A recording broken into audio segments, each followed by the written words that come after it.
can do if it could live amongst mankind. Some might think it would get as far away from the mall as possible. But one wooden lady with a painted face had a different idea in the Twilight Zone. Marcia White comes to the department store. She takes the elevator up to the 9th floor to buy a golden thimble for her dear old mother. There's but one in the showcase, she sees no other. She asks the creepy sales lady what might be the price. She notices there isn't any other merchandise. Can you believe it? Man, oh man, I can.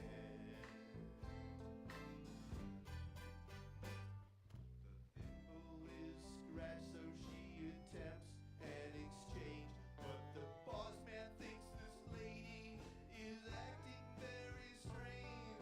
He barks at a refund and she goes berserk. She passes out right there in front of the clerk. They suggest that she lie down, but when she comes to, everybody has gone home. So what is she supposed to do? Can you believe it? Man, oh man, oh man, oh man, I can. Would you like to go off on a vacation? Modeling clothes all day can make you very tired. Just a month of good rest and relaxation. Be sure to return home before time's expired. Time's expired.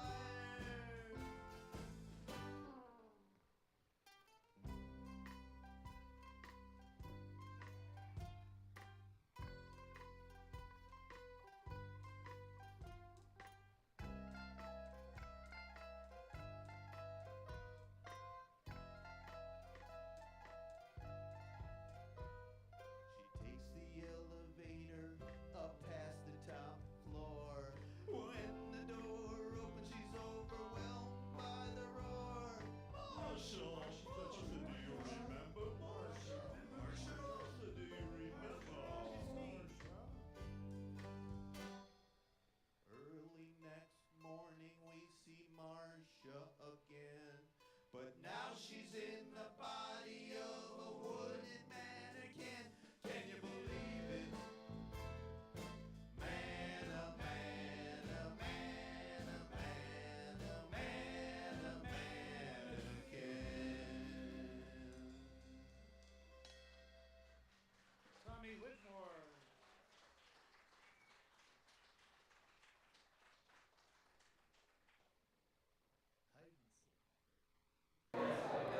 Welcome back to SerlingFest. For the second hour of our broadcast, my name is Allison Dolan. And my name is Nicholas Taveras, and we are so excited to have you back. We will be with you for the next hour with more interviews, games, and so much more of SerlingFest. During our break, Rod Serling has been responsible for many of our favorite movies and TV shows. From his first hit, Patterns, to his most well-known, The Twilight Zone, Rod Serling has been entertaining audiences for decades. While we were away, we heard about a new documentary covering his life. The documentary itself is taking a very new approach to things. The story will be told all by Rod Serling himself through unheard recordings and unseen footage. Some of this came from Ithaca College's own Rod Serling archive. Jonah, the director, also discussed how the documentary would be pieced together with new replicated footage to complete the storylines. He shared some behind-the-scenes photos of this to the audience and gave us our first real look at this project. Ultimately, this documentary is leaving Rod Serling fans with something exciting and new to look forward to, and has been one of the most exciting panels at this festival. Wow. Well, isn't that something? it really is. We had a really great hour. Yes. I'm sure you did too, exploring the festival, hearing more about Rod Serling's life. Personally, I was looking all the books, the compendiums of all of Rod Serling's scripts. I loved just kind of like leafing through it. It was wonderful. Right. And now we're going to hear from a band that makes work Hi inspired guys, I'm by here with Twilight Serling. Zone-inspired band Watkins and the Rapiers with a new album. Can you guys tell me a little bit about this? I can show it and we can both tell. I'll start, Carrie. Some time ago, one of the guys, there's a band of 7 people and 6 people write songs. And one of the guys, Rick McRae, came in with a song about Where Is Everybody? And so then we all started writing songs and we ended up with more than this, but we have 14 that different people wrote. And so we recorded and made an album of Twilight Zone songs. And then we performed it a year or two ago. Rochester has a Fringe Festival, that's where all the cool stuff happens. And we performed it there, and we've done it a couple other times. And we're all dressed up in suits on this. And that's the story.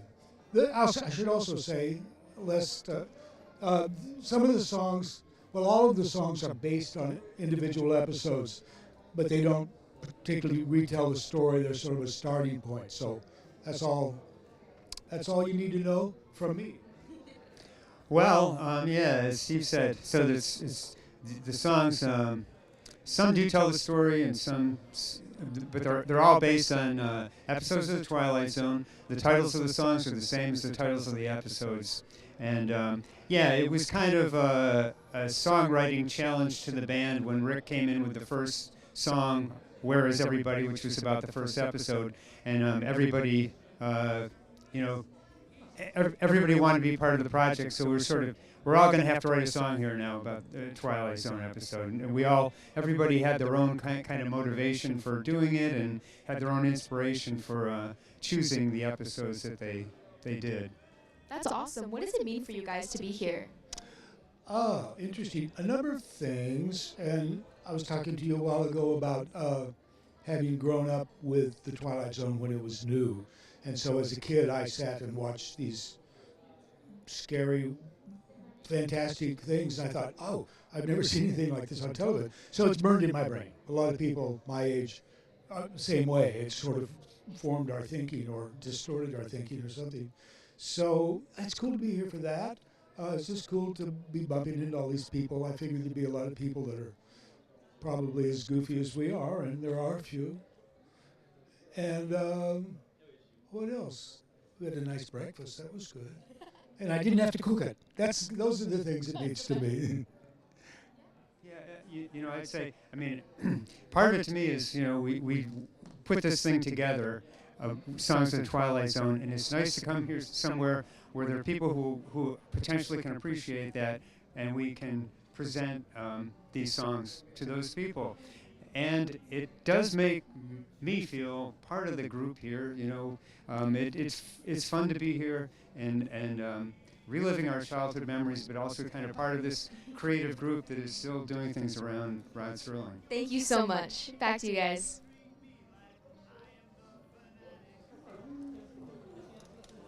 In a play titled The Velvet Alley, Rod Serling wrote, "Every artist leaves behind monuments or ruins." Well, now we have this literal monument to say that we understand the magnitude of what Rod Serling left behind. That Binghamton embraces Rod Serling's legacy, and now we have a monument that will stand here in Recreation Park as a permanent reminder to everyone who visits here that one of the 20th century's great writers called Binghamton home. Binghamton was the center of his universe and the starting gate for his creativity. So it's clearly appropriate that my dad's statue stand here, representing his love and dedication to the town in which he grew up in.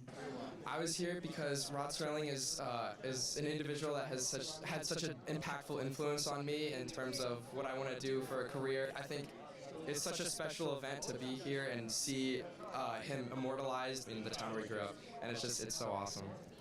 The statue is as much about celebrating a key figure in Binghamton's history as it is about inspiring the future generations of storytellers, innovators, and difference makers. Students come together, hear from guest speakers, and share their own creative works inspired by Rod Serling. A whole new generation of Binghamton kids and learning that they can grow up to create something truly remarkable, just like Rod Serling did before them.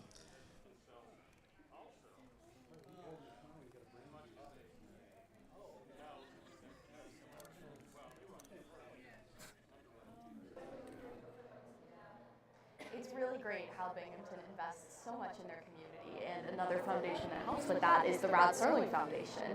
Oh, absolutely. As a matter of fact, we have an interview with Nick Parisi. Take a look.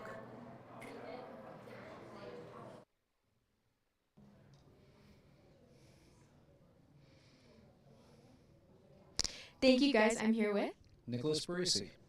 Hi, can you tell me a little bit about your booth here? Well, this is the Rod Serling Memorial Foundation booth here at SerlingFest, and we have a bunch of different items that are available to purchase here, and all proceeds go to benefit the foundation. Awesome. Can you tell me a little bit about the poster that's over there? Well, we have a print that was an original piece of artwork from Bob Keller, who was a friend of Rod Serling's in Binghamton when they were kids, and he was one of the founders of the Rod Serling Memorial Foundation. So this was an original piece of artwork that we had produced as prints that we make available to people here. That's awesome. I really like having hand-drawn work here. It's beautiful. What about these magazines over here? Well, the magazines primarily are our newsletters. We send out a quarterly newsletter by email to all of our members, and then at the end of the year, we bundle them together into a physical newsletter that we send out, and it comes out really, really great. So we have an example of each of them that we send out, but we also make them available here for sale.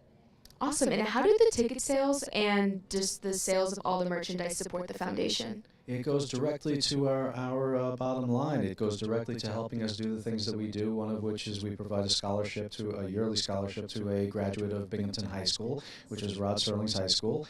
And last year we unveiled a statue of Rod Serling in Recreation Park. And we are a 501c3 charity, meaning we are a completely tax-exempt charity, and we are staffed completely by volunteers. So nobody gets paid for this, so all the money goes towards the things that we do. That's awesome. And what does it mean to be here today? It's terrific. It's this is our biggest fundraiser of the year, but more than that, it's a gathering of Rod Serling aficionados, and it's a gathering of like-minded people who are here to pay tribute to Rod Serling. It's a really great thing. That's beautiful. Thank you so much. Thank you. Ithaca student Ryan Kretz talked to Jody Serling about the legacy highlighted by this festival. Take a look. How are you doing, Jody? What is the most important thing you hope people remember about your father? Basically, that he was the most down-to-earth, had premonitions beyond our time. Okay, good. And he was gentle, and he was Okay, humble. thank you so much. Sorry that we had to do that twice. Thank you. Incredible ethics, and he loved to entertain. And he No wanted to way. be pervasive quality in our society with his beliefs. Was that fine? I'm so sorry. I thought we were rapping. I thought we were ready. Oh, no, you're good. Oh, That's okay. totally fine. That was not me. They weren't Oh, telling okay. us that they... Great. Awesome. That's okay. That's okay. That I was a writer 100 years from now. That's all that matters, that they recognize me as a writer. And if he only knew, Women and the women definitely need this. It's okay. he would be dumbfounded and Yeah, I'm not taking this class. by the continued following of If I'm not in the minor, I don't. Thank you, Jody. So are they still doing Two Truths and a Lie? Because that wasn't supposed to happen in the script. That was supposed to be Two Truths and a Lie. This segment already happened, but since it was messed up the first time, we moved it again. that Gene Roddenberry wrote. That's what they. Rod was a uniquely talented writer with extraordinary imagination is not our real loss. This merely describes his tools and the level of his skill. Our loss is the man, the intelligence, and the conscience who use these things for us. No one could know Serling or view or read his work without recognizing his deep affection for humanity, his sympathetically intense curiosity about us, and I suspect too deeply too much of the time. He dreamed of much for us and demanded much of himself, perhaps more than was possible for either this place or time. but it is that quality of dreams and demands which makes the one like Rod Serling, my dad, rare and always irreplaceable. Incredibly insightful. Thank you, Jody. Now, we all know and love the Twilight Zone, but how well do our festival goers really know that? Well, right now we have Lily with a guest to test just that. Take it away. Should we go closer for you? Oh, God. Hi. So, now it's time to test the true theories of whether or not how well you know the Twilight Zone. So, you can also join in if you would like. But for our game today, we're playing a rendition of the popular game Two Truths and a Lie. So, I'm going to say 2 plot lines from the Twilight Zone and then 1 fake one. And you're going to guess which one is real. Would you like to introduce yourself and tell us who you are? Sure, my name is Chris Benedict. I'm the author of the book, The Twilight Rounds, Rod Serling Explores the Dark Side of Boxing, which was just published by Jobber House Press. Fantastic. All right, are you ready? It'd be pretty embarrassing if I get the answer wrong. It might be, just a little bit. Okay, so let's get... I'm guessing the right one or the wrong, the incorrect one? You are going to be guessing the wrong one. Yes, the fake one. All right, let's start. Plotline 1. A man survives a nuclear apocalypse raging outside while reading in a bank vault. Plotline 2. Humans are manipulated by aliens to self-destruct each other in the neighborhood during a power outage. Plotline 3. A little girl's music box that turns people kind is stolen by her uncle, but for him it makes everyone around him turn cruel and malicious. Which one is the fake? That one. Number 3 is definitely fake. Yes, it is. This is true. All right, moving on to the next one. Question 2. Plotline 1. A man gets targeted by his stepdaughter's talking doll who threatens him. Plotline 2. An office elevator descends endlessly, but when the doors open, it hasn't moved a single floor, and the time is 5 minutes earlier than before. Plotline 3. A woman followed by a suspicious hitchhiker after an accident, but no matter how fast she drives, she can't lose him. Which one's fake? Okay, I got this one also. Number 2. Yes, it is. Fantastic. All right, last one. Plotline 1.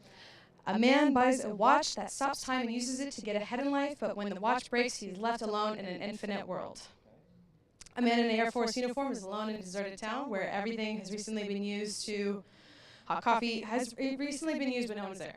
And then, plotline 3, a man gets transported to his hometown and watches his life play out, but when he asks to give advice, the younger self realizes he's stuck there. Which one's fake? Ooh, what was number 1 again? I'm sorry.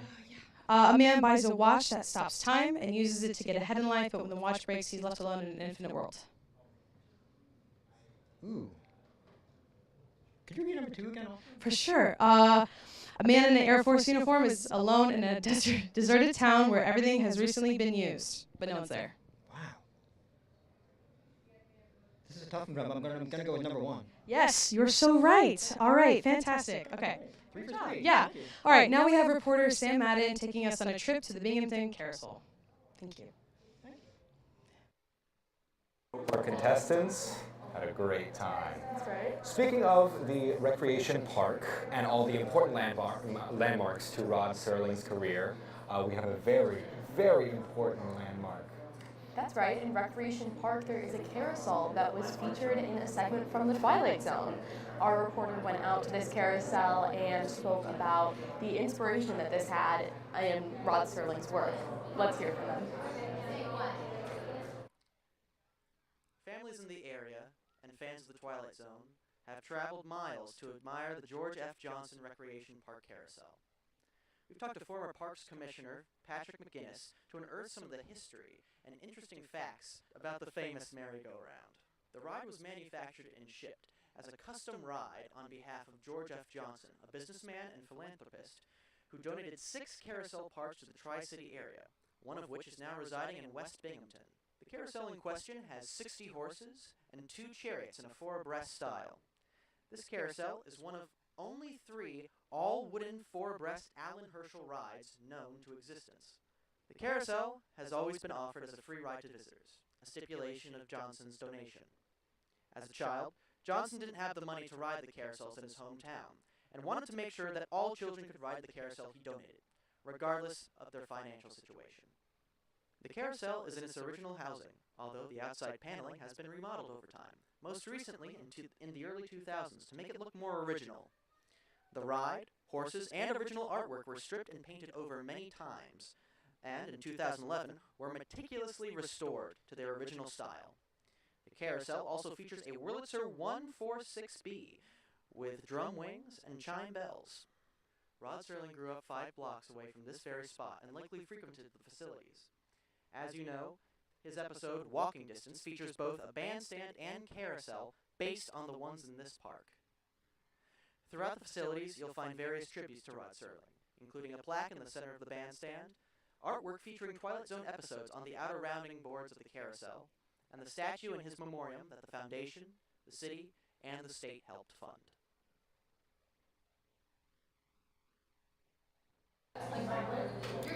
I love that Rod Serling included so much about his hometown within the Twilight Zone. It lets us learn more about him and the incredible town of Binghamton. Oh yeah, it really is amazing to see all these classic places like the carousel in real life, after having seen them featured in the Twilight Zone. That's right. The town of Binghamton really did mean a lot to Rod Serling, and it's very evident throughout his work.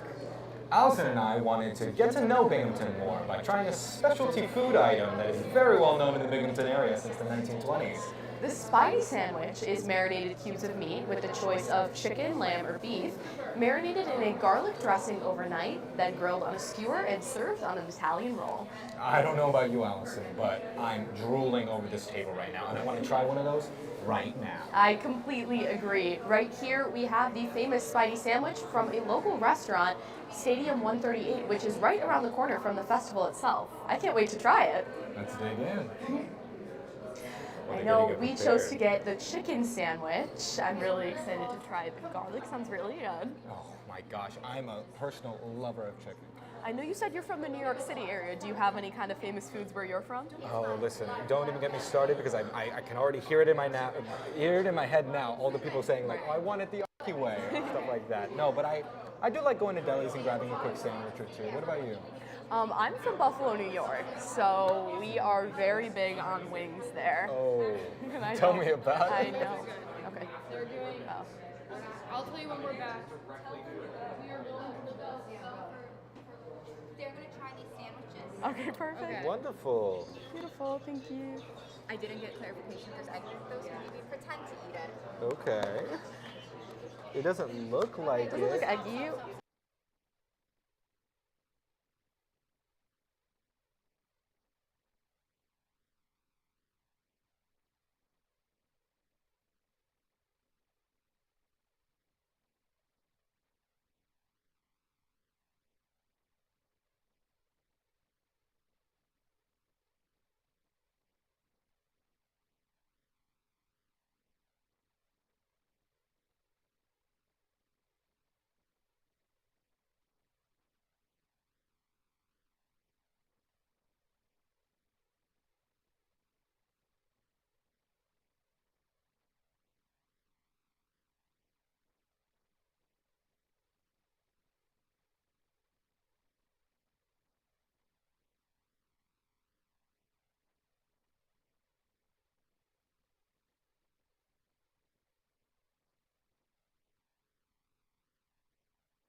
Now right here we have Binghamton's very own chicken Spidey sandwich, and the two of us are going to give it a try. Oh yeah, I'm Let's ready. dig in. Oh, it's huge.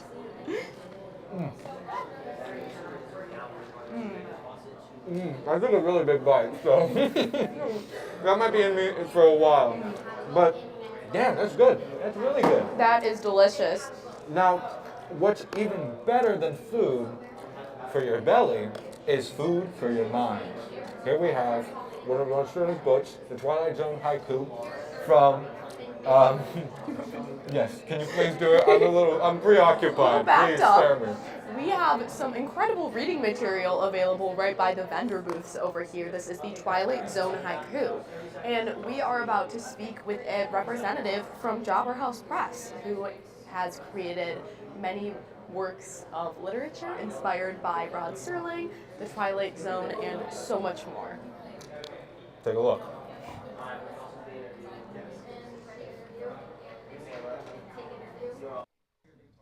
Oh, sorry. Hi guys, I'm here with Chad Ellis-Boykin.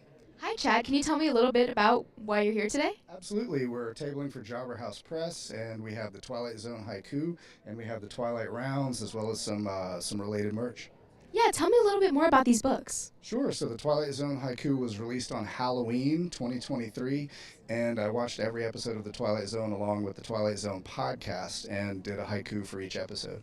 What about this one here? And this is the Twilight Rounds. This was just released by Christopher Benedict. He's a boxing and Rod Serling aficionado, so it's all about Rod Serling's boxing-related writing and his experience as a boxer in the Army. He actually fought in the ring.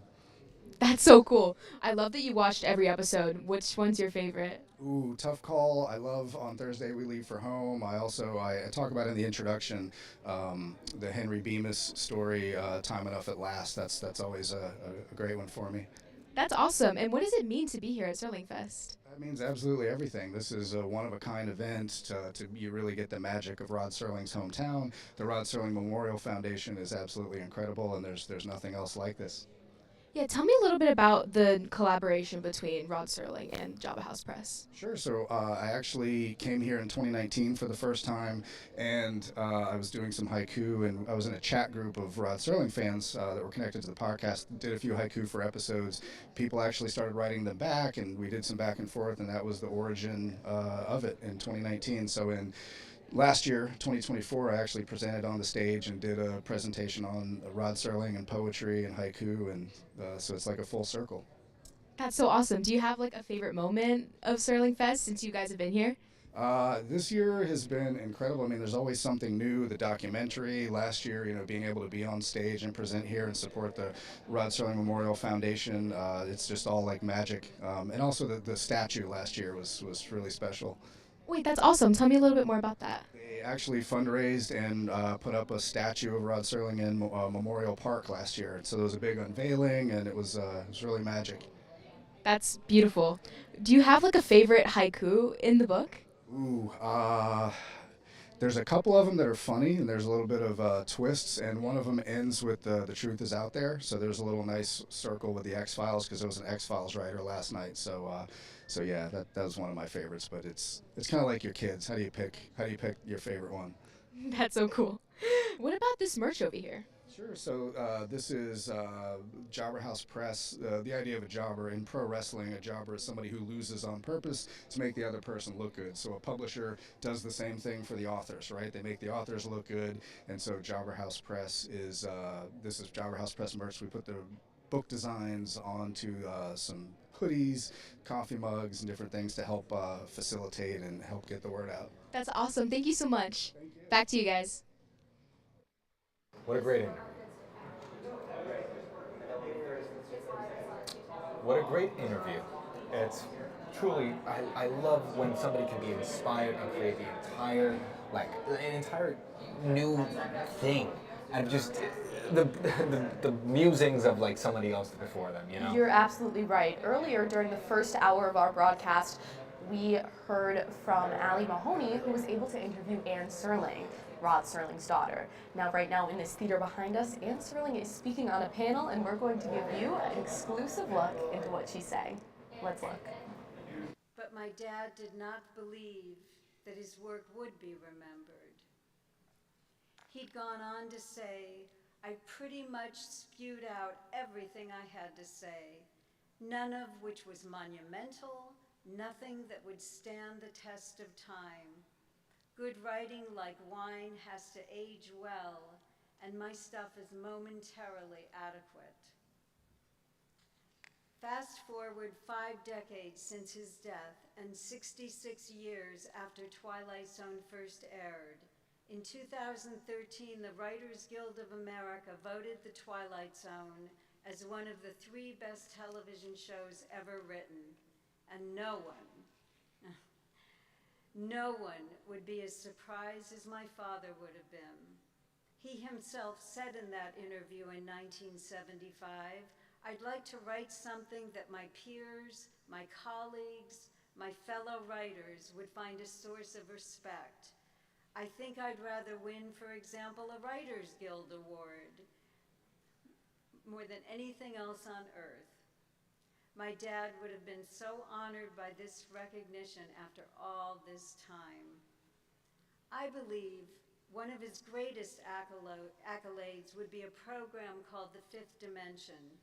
Each year, the entire fifth grade here in Binghamton's school district use the Twilight Zone episodes as teaching tools to enlighten students about prejudice, intolerance, scapegoating, isolation, etc. They write my dad letters. Some are addressed, "Dear Mr. Serling." Others, "Dear Rod." They thank him, telling him, "We learned that you made your shows to make people better." Or another, "You are a great person and a wonderful role model for me." Others want to know if he ever wanted to go to Mars. Here's a clip about the program made by Brian Fry, who is here. Wow, what an incredible opportunity to hear from Anne Serling on that panel. Oh yes, blood is thicker than water, isn't it? Absolutely. But something that we want to just toss you over to is the art part of this festival. It's wonderful. There's a lot of cool illustrations that people have made, and I think we'd love for you to take a look. Right. Let's check in with Kamar. Hi guys, I'm here with Janice Wood from the Fine Arts Society of the Southern Tier. And I'm Pat Bergiota, one of the artists. Awesome, and we're here to take a look at some of the art that's here. So we're going to walk this way. Can you guys tell me a little bit about the pieces that are here? Yeah, well, actually, we were invited for our first time last year when Rod Serling had his 100th birthday. We've been in existence about 125 years, over 125. One of our former artists was a very good friend of Rod Serling, like many others around here, but he also was very interested in doing portraits. So he did do a portrait of Rod Serling, and so when we were doing our anniversary, I called the foundation, and they were very nice to let us have the portrait back. And so when they came to pick it up, they asked us if we wanted to be involved to the 100th anniversary. So they gave us copyright permission to do any episodes that we wanted, and as many as we wanted. So we actually did 37 episodes last year. We had a nice art show here, and we were invited back this year. So that's what you're seeing here. That's awesome. Thank you so much.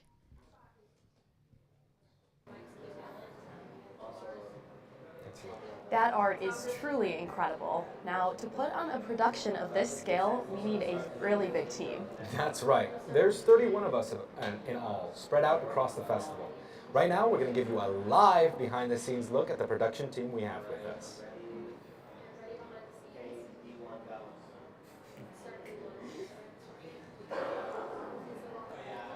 Yeah, sorry, I remember right before I was supposed to start, the teleprompter is no longer like...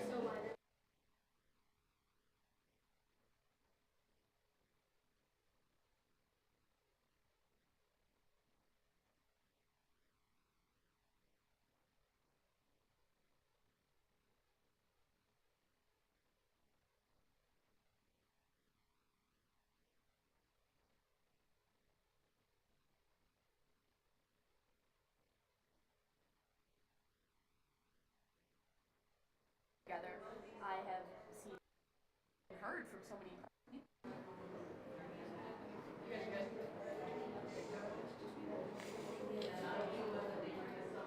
Yeah. What about you? Oh my gosh. I know a lot of people on this production team that I'm particularly very close with. Really? I've worked with a lot of them in the past. Wonderful, wonderful workers. I'd love to showcase them to you all. But yeah, we have a lot of we have wonderful advisors as well. Chrissy Guest, who is actually in Ithaca College Park School's, I believe, the director of Park School. Yes, Chrissy Guest, and we love her, having her here. She's doing wonderful for the flow of our show. And not only do the students here do some incredible work, but the students back at the Park School who work and put in some incredible time into the productions, like the 2 short episodes of The Twilight Zone created by students that you've seen today. Oh, and I'm sure we'll see a couple more throughout the broadcast. There's no short of ambition down in Ithaca College, from any freshman who wants to just have their own idea to seniors writing their thesis. Right, that's right, and that ambition pays off. All of these Twilight Zone awards that Twilight Zone episodes that you've seen today have actually won awards, and that's why they're being shown right now. Really, some truly incredible work. Very prestigious work. So, let's take a look. Award for advancing social justice through popular media was established by the college in around 2015, and we've had several recipients named since then. And it really goes to someone who's demonstrated through their career of working in popular media formats to that commitment to advance social justice in that platform.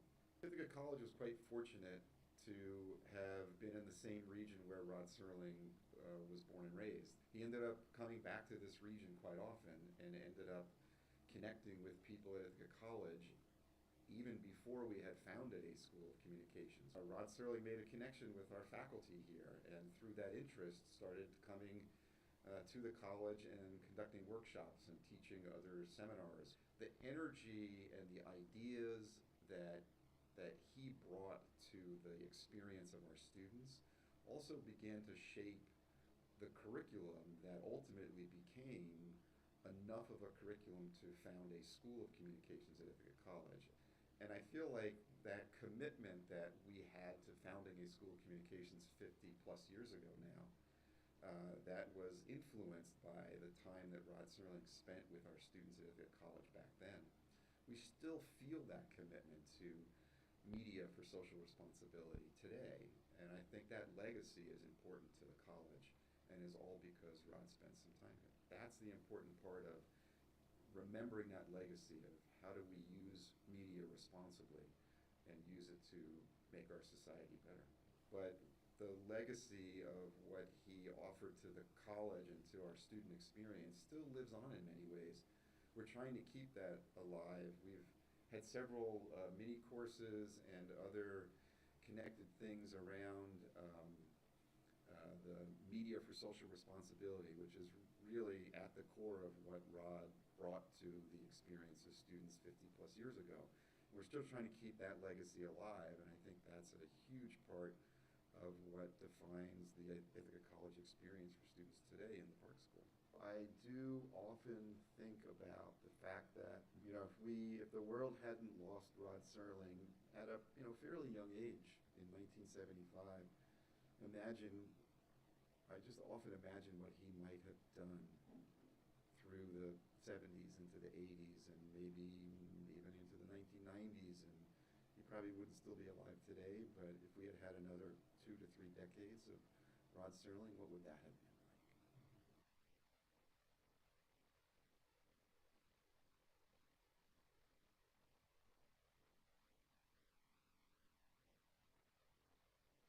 Wow. We had a wonderful look into the awards that Rod Serling won and the Rod Serling Award created in his honor. It's been a wonderful time looking at that. Truly, Rod Serling had accomplished so much throughout his career, and that's what this festival is about, showcasing everything he's done. There are so many Twilight Zone enthusiasts who are here enjoying every single second, and Lily is with a few of them now who are going to rank some Twilight Zone episodes. It's exciting. Let's take a look. Okay. Hi, we're here today with Naz, Nick, Chloe, and me, Lily. We're going to be ranking some Twilight Zone episodes. So, all right, I would like you guys to discuss which one of these do you think belongs at number 5? Interesting, very, very interesting. I have a holder. I'll hold my camera. These all are very interesting episodes, but the most iconic one I feel like is The Monsters Are Due on Maple Street. But does that deserve number one, I feel? I think that's number one. I think this should be number two. Yeah, I agree. Really? Yeah, Really, I mean, really, they parodied really? it on Futurama, you know, that's gotta count for something. Okay, fine. So this one, we all agree? Yeah. Number one. I feel like this one should be number one. Okay. Number two is Nightmare After 20. That's my. I 20 agree. That's 2 to 3. Okay. So let's Okay. put that number 2. Yeah. It's the one where there's the gremlin on the wing. We all remember that Okay. classic episode. Wow, this is tough. These are just tough decisions to make. I personally think Time Enough at Last should be number third because it's just like bittersweet, you know? He breaks the clock. He has And then time. Eye of the Beholder, which is essentially the same episode but with glasses instead of a clock. I think that should go fourth. Okay. Hmm. I don't remember this one. Yeah, I don't either. To Serve Man. Should we remember it? What is this one? You know, I think that's one of my favorites. So I'm a little hurt that you think it belongs lower. What do you mean? Which one is this? I thought you were like a super fan, like a Twilight Zone super fan, and you don't remember To Serve Man? Wait, wait, no. Isn't horror, isn't it the real justice allegory? Yeah, you're true. Totally. Okay.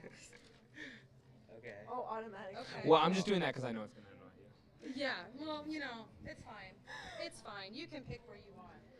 So which Yeah. one is like the personal episodes? Like your personal favorite, you know, of these episodes? Or the ones that you wish were Yeah, included? my favorite is Nick of Time. And could you share? Are you what- saying that because your name is Nick? No. Not at all. Not at all. I didn't even realize it was called The Nick of Time until, and those are all of our favorite episodes. In the nick of time. Yep. Yep. Doubt it. Yeah. I really don't think so. All right. Well, guys, thank you for participating so much in this lovely little, you know, game. I really appreciate your participation. Yes. My favorite is really Eye of the Beholder. No, just kidding. Yes, it is. All right. Well, thank you guys so much for playing, and back to you guys. Oh, so Well, we had a wonderful time with that interview. That was wondrous. absolutely. And now we have an incredible package that we want to show you about a brand new class that is being offered here at Ithaca College this semester. Oh, yes, Carl Sagan. He's Carl Sagan. I said Carl Sagan. What am I? What was his name again? Professor Nick Sagan. Nick Sagan. That's right. Is Nick teaching Sagan. a brand new class, a screenwriting class, centered around the Twilight Zone and analyzing those episodes. I have a friend who's taking it, and he is super Really? excited about it. Yes. Personally, I'm taking a screenwriting class this year. I would love to be in that kind of class. Really? I do like the little thrillers and the horror things. I love that. Right, so that would be a perfect class for you. It Maybe would if be it's offered again in a future semester, definitely take Well, I'll it. definitely pick that up. Nick Sagan, you have my number. But truly, it is incredible to see how Rod Serling's legacy lives on at the college, even through classes today. His father is a wonderful entertainer as well, I've heard. Is he really? Yes, Oh, I have that's heard. incredible. That's just some piece of trivia I know. I know a lot about trivia, please. All right, let's take a look at that package. Yes. I'm Nick Sagan. I'm a professor here at Ithaca College. I teach courses in screenwriting, writing for film, television, video games, class in storytelling. Next stop, the Twilight Zone. I've taught it before twice now, and I'm looking forward to it. I always enjoy it. Twilight Zone is one of my favorite shows of all time. I think students are fascinated by Rod Serling, his work first and foremost, but also the history of how he became who he became. I talk in the class a little bit about what led him to writing and to working through his post-traumatic stress disorder from World War II. I grew up here in Ithaca, New York, and I would watch The Twilight Zone, all the reruns of it growing up. To find out that he taught at Ithaca College, one of the reasons why I'm here is to kind of honor that. And so if I can continue to spread the good word about Rod Serling and about the Twilight Zone, I'm very happy. A video of him talking to students here at Ithaca College back in the day, and one student says, oh, but of course I'm only an amateur. And he said, like, we're all amateurs. Like, for time we'd become professionals, but then we'd become amateurs again. And just a very moving, no ego piece of it. I wrote an episode of Star Trek Voyager with my friend Brian Fuller called Course Oblivion. And as we were constructing it, we started to realize that we were telling basically a redo of a Twilight Zone episode. Conscious, subconscious, unconscious. The Twilight Zone is such a deep, fascinating show. It can reach you on many levels. The Twilight Zone has a special place because it was so far ahead of its time in addressing deeply important issues of, prejudice and, the ways in which we can treat each other poorly. I just think it's wonderful that people remember Rod Serling and his work. I think it's great that he's still being held up in the regard that he deserves. And for my part, for my class, it's just a small way of doing what I can to help moving that forward.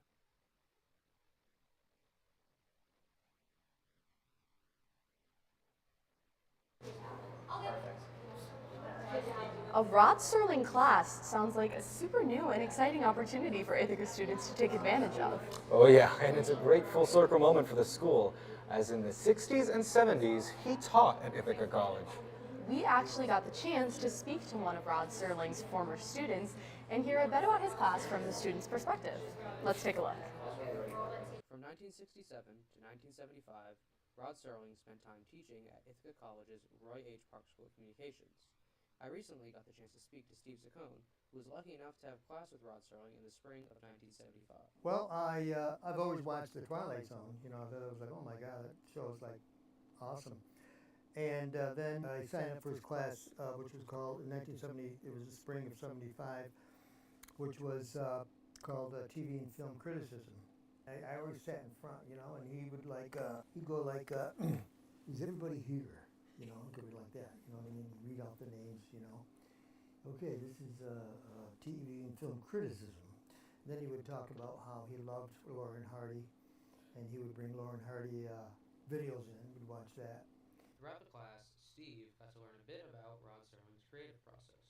He talked about writing. He talked about his process.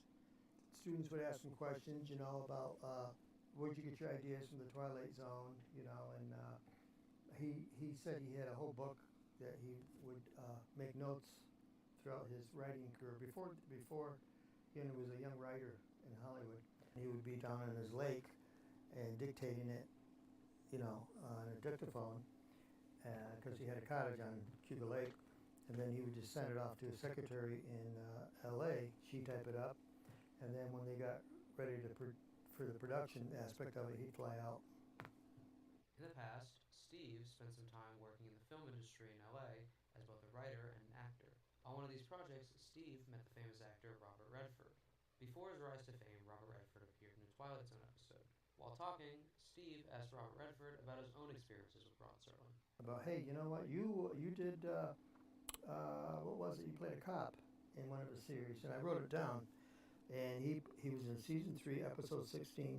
He played Harold Bender, a cop, Nothing in the Dark. That was the episode. He was just a young actor then. And he goes, oh yeah, he was telling me how he thought that was like a really great script, nothing that he's ever done before like it, And he had conversations with Rod, and they got along, and, told me that Rod was really supportive, and that was kind of interesting. That was kind of cool. All those students at Ithaca College. Yeah. Okay.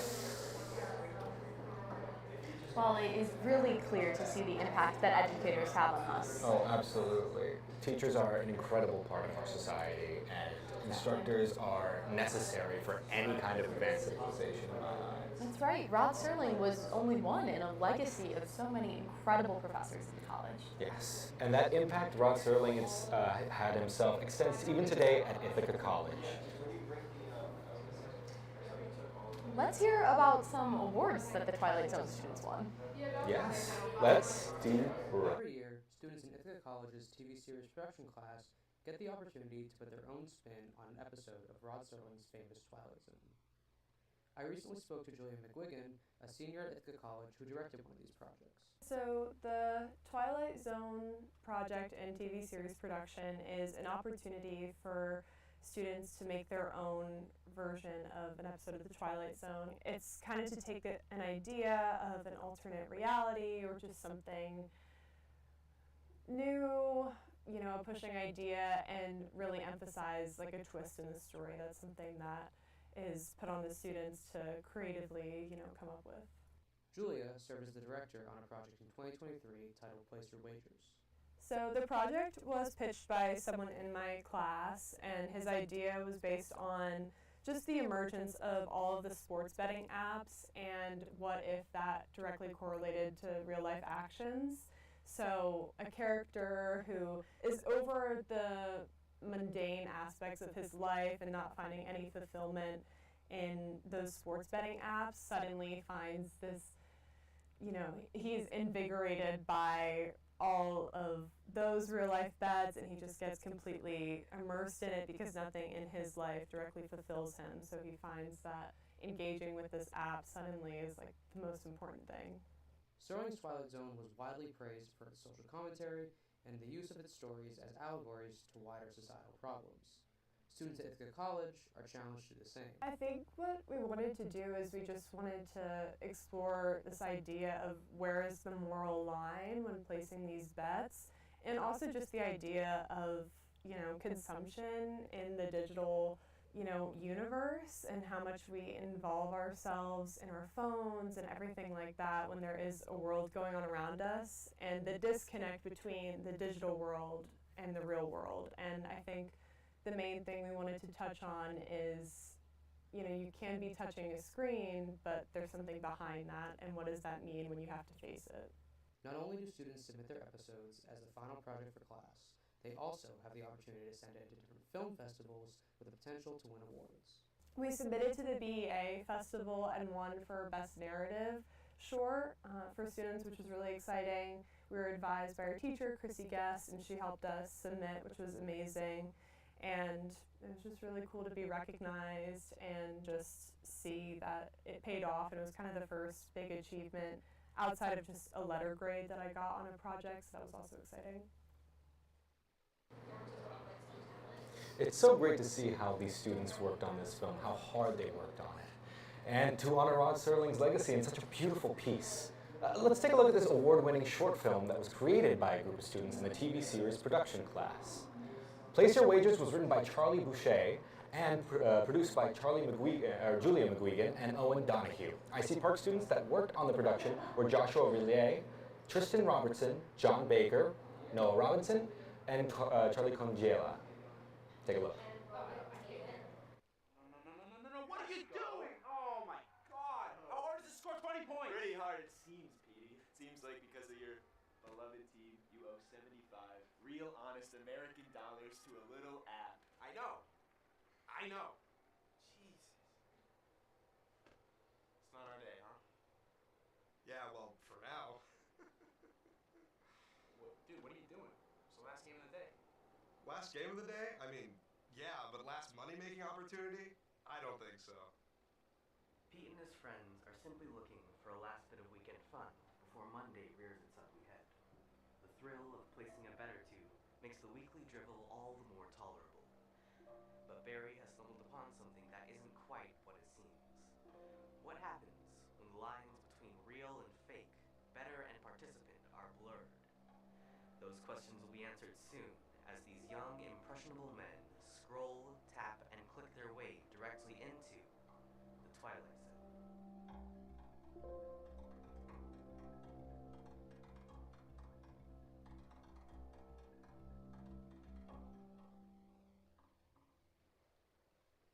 So what, just betting on bullshit? This life bits thing, it seems like a new low even for us, man. Okay, well, first of all, real life bets, it's not bullshit. It's just normal stuff, you know?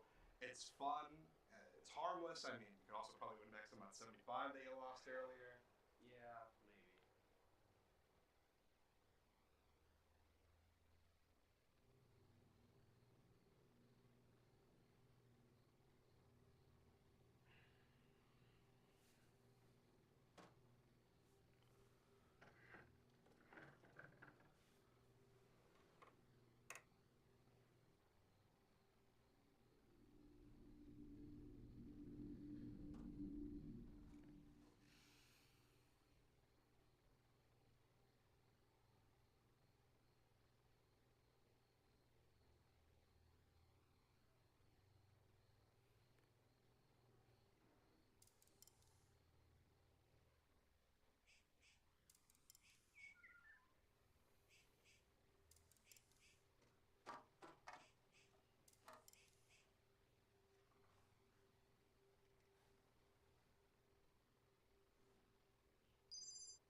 Why should I?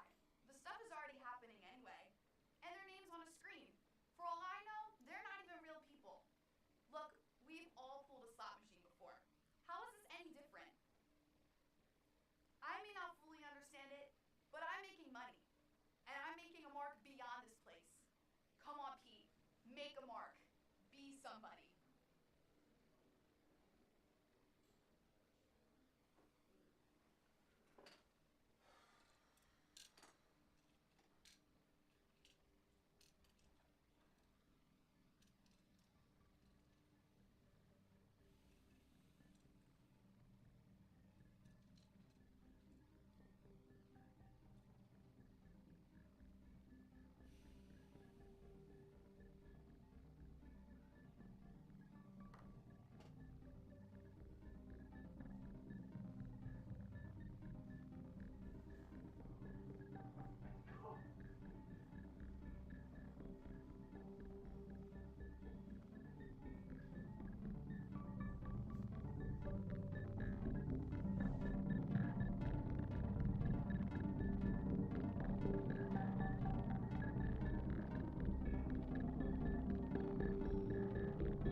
Let's go. Pete?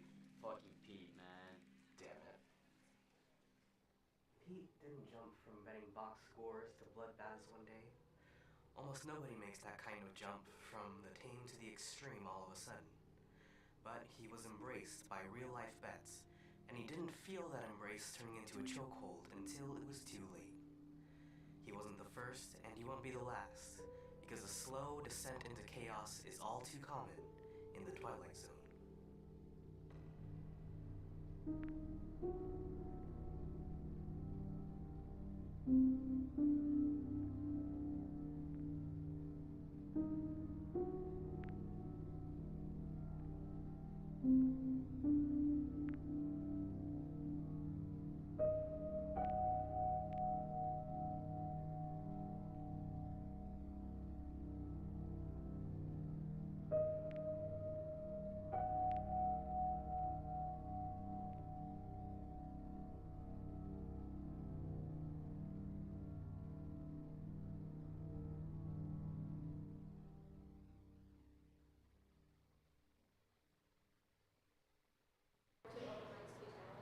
We've had a wonderful time here at SerlingFest, but sadly this time has to come to an end. But it's not the end of the story for you. If you're still in town, you can come down and we can have some fun. But One last time, I'm Allison Dolan. and my name is Nicholas Taveras. We'll see you in the Twilight Zone.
Isolation box under observation for several weeks.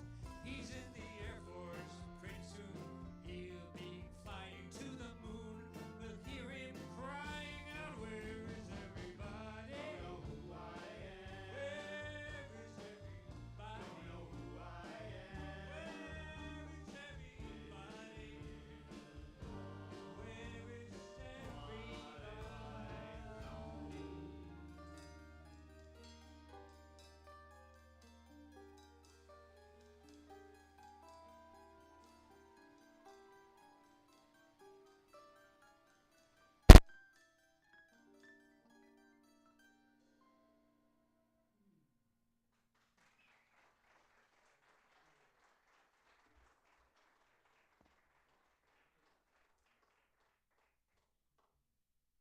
Beautiful music can transport us to another world, but not everyone can make that journey.